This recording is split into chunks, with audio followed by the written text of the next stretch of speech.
So this is the process of the hat, and I got this great Scala hat. It's an Italian brand name from Levine Hat Company that's here in St. Louis. And so it was a really nice summer hat that you saw in the other picture with the feathers. That was the opening picture. And what I did here is I had a brown boa, and I put it around the brim of the hat. So here's the top. And then I tucked up, I measured it because I wanted like a late Victorian, early Edwardian look to it. And so right now, right here, there's the needle, I am stitching this together so this brim is going to stay at that point. And I've added the boa. Okay, so here we are in phase 2 of the hat. I put the boa all over the brim of the hat, and I'm going to add, somebody gave me this really cool coil. It's going to sit on top. And then what I did with my feathers, and these scream fall. And I got these in all different places. One at a closeout place, a local store that was going out of business. Some from craft stores like Hobby Lobby and Joann's or Michael's. So I got this really cool other like pheasant feather there. And I'm going to come back real quick. And I've got another set. This has got a little shiny peacock feather because if you look close at the coil, he's got a little bit of iridescent green in there. And so that's going to pick up here. I've got this great gold one and then this burgundy brown feather. And I'm going to position these, around the hat and around the coil. So that's going to be on this side. And I've got this guy going on the other side. And so he'll be sitting like in a nest of feathers, which will be really cute. And I may put a palm in the back too. So I'm going to get cracking and we'll be on phase 3. So I just wanted to give a peek real quick while I was doing this. You see this right in here, the wire, that's actually part of the brown plume here. It had an extra long wire. So I put it through the bottom of the hat, and he's going to stick in the bottom of the coil, and that will help him stay in just even a little bit better. I also sewed in the boa, and right now I've glued in the feathers. I arranged them as I wanted to, and then I did black duct tape to hold them in position, and then I glued them in with hot glue. And once everything's set and the glue dries, which happens really quick when you use glue, of course, then I will sew everything in. My little coil guy, he also has a little tab, so he'll get sewn through that little wire tab, but just that extra hold is going to be that end of the plume.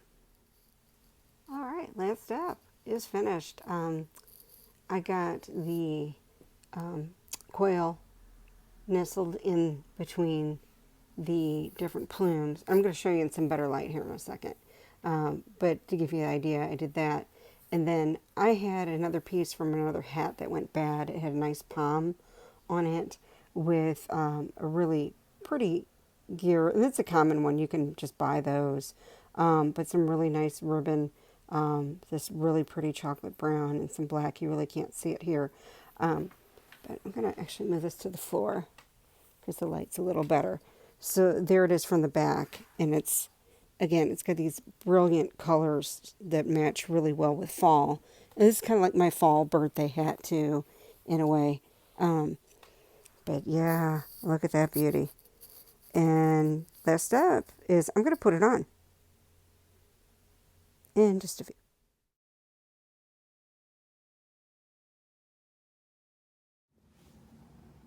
Okay, everybody, so this is the finished product. Yeah, it's massive. But yeah, so there's the boa on the side and the real high pheasant feather. So that's really cool. It's got lots of movement, lots and lots of plumage, so it's going to be pretty awesome.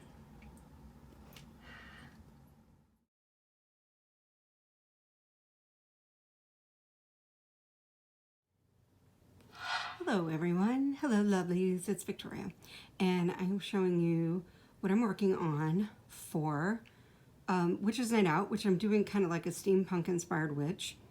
What I have here is a jacket, and it's a jacket I love. It's kind of got like a semi-fleur-de-lis design, and of course it's brown and gold, which makes it great for steampunk. This jacket's pretty old though. I couldn't believe it. I just realized today this jacket is somewhere between 15 and 20 years old, and I remember buying it, and it's really nice and thick. It's not lined, but it's really cool. So gosh, excuse me, I actually stopped wearing it a few years ago, and I really like the fabric, so I actually cut out, and you'll see here in a second, I'm going to flip this around.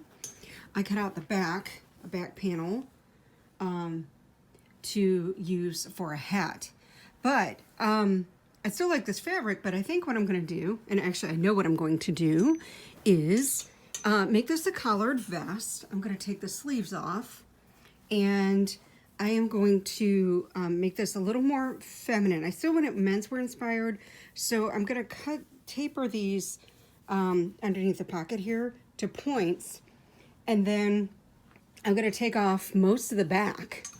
Like, whoa, wow, really? Yeah. I've got a nice piece of suede from a coat, and it's like a deep chocolate brown.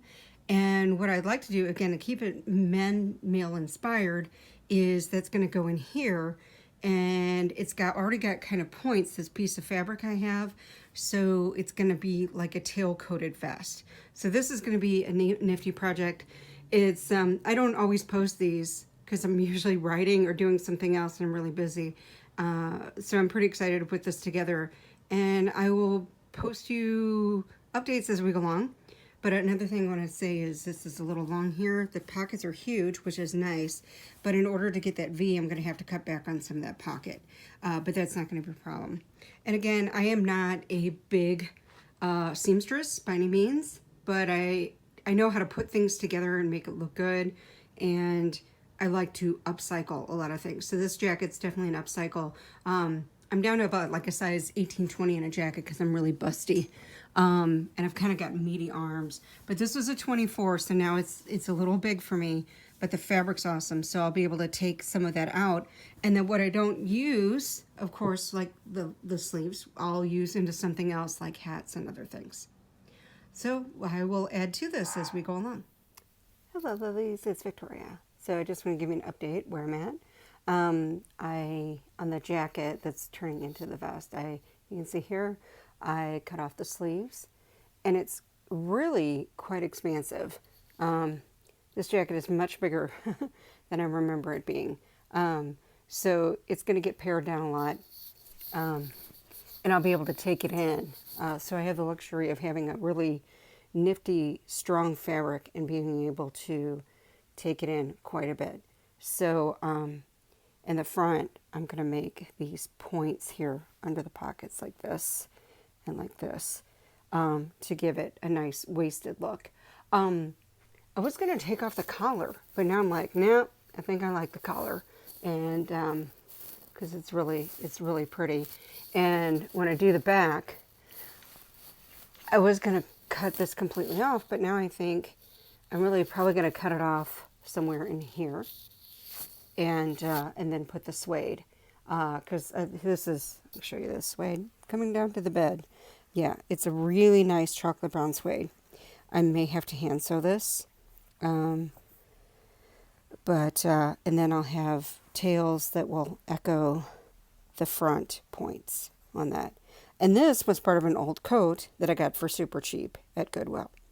So that's where I'm going. Okay, so what I was going to do is what you see here.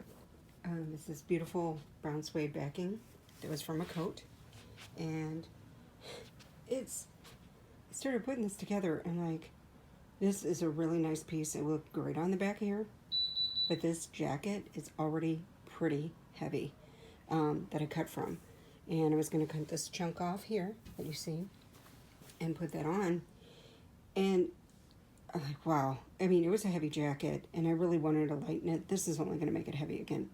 Plus, it's suede.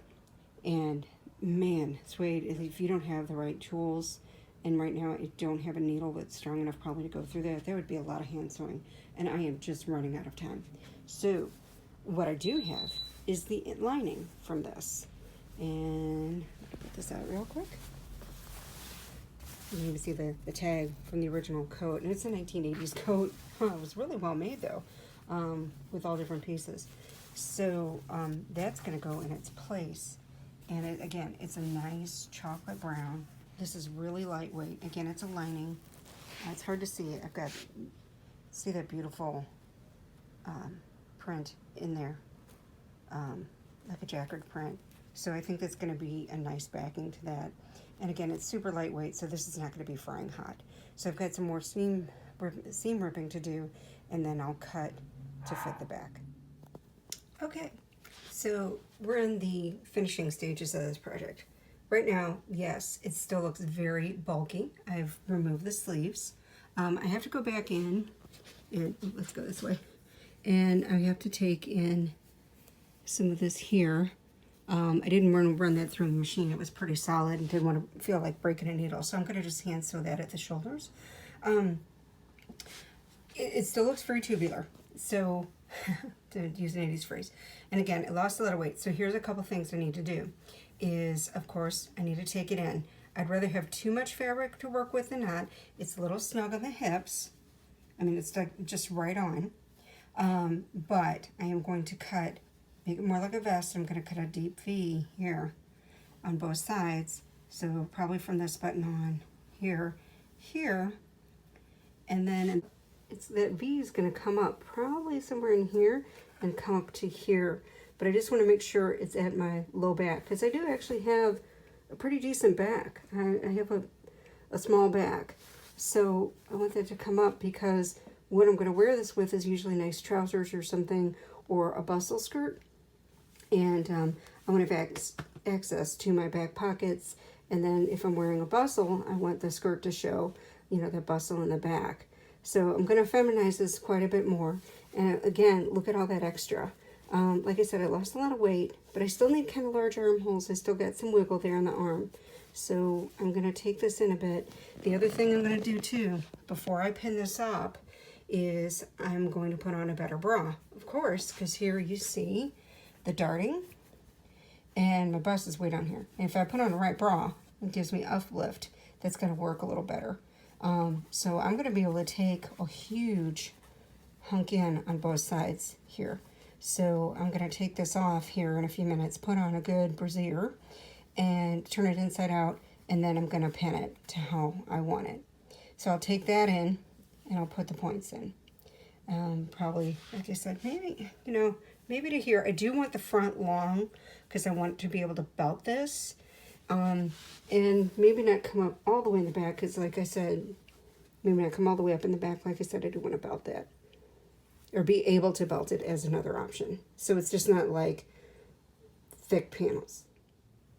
Okay, so I've got the jacket turned inside out now, and I'm going to show you just how I'm going to take this in. When I stood at the mirror, I actually pulled it apart, and then I could see like at the armpit, and had about 2 fingers width all the way down to here to 3, and then it got tied at the hip at this bar. So I'm gonna make a C-like shape, or like a half of an oval shape here, to start with 2 and then go to 3 fingers here and then come in. So I'm cutting out a C shape on both sides, and what I'm going to do is do one side and then, you know, cut a piece of, I've got a piece of scrap paper and a Sharpie, and actually it's a nice good piece of cardboard, stiffening board. These are great. I like to keep these around for all kinds of projects. They're great to make hats with, etc. So I'm going to do that, and then I'll show you how I cut it. Okay, so here's how I altered it. I'm getting ready to alter it. So I, again, measured 2 fingers from that base of the armpit there, and I knew it was 3 fingers, and I stopped here. See, I measured, I knew it was at the top of that gold bar. Now, if I did it like this, you're gonna end up at some weird point.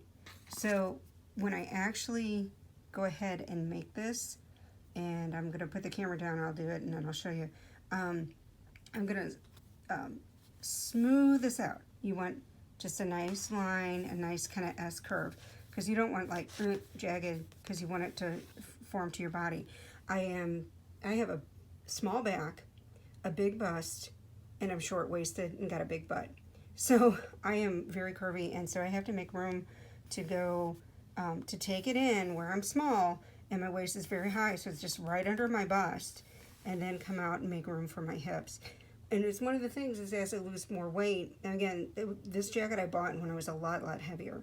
So, I mean, it's about 6 to 8 sizes, not 6, probably 4 to 6 sizes up. So I'm grateful to still have it because, again, I've used it for fabric and stuff, but I'm going to come down and go like that. And so this will be, you know, my nice S curve. Like that. So I'm going to cut out that shape, and then I'm going to pin it, try it on, make sure that's okay.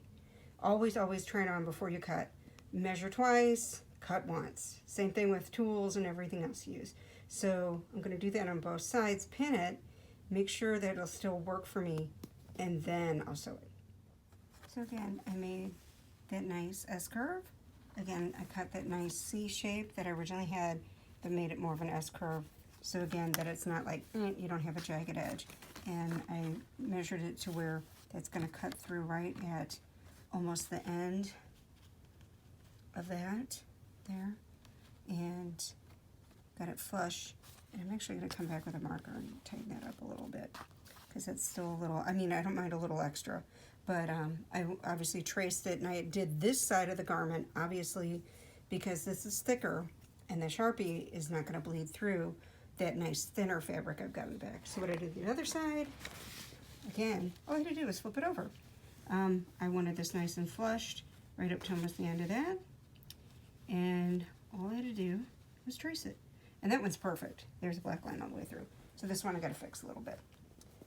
So I'm going to pin it, try it on. Okay, so I did the pinning, and now I haven't sewn it yet, but if you can see, I've got it pinned here. So if I pull it back like that, that's already way better. Look, it gives me some shape. And I may actually go down just a little bit further here, but I'm going to stop where I was before, only because, again, I'm going to add those points. I'm going to take out about 2 of these buttons to add the vest points to make it look more vesty and less bulky and definitely more feminine. And again, I don't want it to pull in too tight because I do have some tummy, definitely. But, and some of that's going to release too once I made these points, and then scoop up the back. Okay, so here's the almost finished product. I've made my points. I have to do some finishing work around here and some stitching on the tips that'll be hand stitched on the tips of the bottom of the vest. I'm obviously putting a nicer blouse on underneath, which I really like. I may still take it in a little bit here. I took in some darts around there too. I don't know, I've even gone as far as thinking this, but at the same time, it's like, you know, you don't want to, you want to be able to move. I mean, it's pretty fitted now. I think I did a pretty good job with it. It's kind of hard to show the back, but yeah, see the back side? It's pretty nice. So again, I'm trying to get that the right angle so you can see. But yeah, there you go. So I scooped over that back, and I don't know, I thought about putting darts in the upper back too. I'll have to take a look at that on video, and maybe, I do like it kind of full though, because it leaves it kind of feminine, but I do like it fitted, so I don't know, we'll see. So hello everyone, it's Victoria. Hello lovelies. So this is the bottom half that I'm starting to work on today of the costume. Again, I wanted some rich fall colors. So what I have here is a throw, and it's beautiful. It's lined with a really soft satiny type fabric, and then it's got this really plush like velvet feel to it, and it looks like this burgundy red. It's really gorgeous. It's hard to kind of tell in this light, but I've had this for a long time, and I've actually tried to sell it, and I decided, you know what, I'm just going to make a skirt out of it. And what I'm going to do is I'm going to create a little seam in here, and you can see that stitching, so that tells me where the bottom is, and that way I'm going to make a drawstring, and you know, just put a seam in there and run the string in between there, And that way I can pull it tight, and also if I decide to sell it later, then it'll adjust to multiple sizes. And then I'll do drawstrings along the side seam as well, so people can bustle it up, and I will bustle this in the back. So that's one skirt. I'm actually going to wear two. So then I have this super long skirt, and it's really awesome. Beautiful paisley on this wine burgundy color. It's got a nice kick pleat. But it's way too small for me. So what I'm going to do, again, I am going to make a bustle out of it, or, you know, just a tie front or tie back skirt, so you can put it on the back of the front to add to your outfit. It's got a nice kick pleat already, so that's the seam I'm going to cut up. And I do a lot of seam ripping when I do, and of course this is lined too, so this is, again, really nice, really easy to make drawstrings with when you have two layers.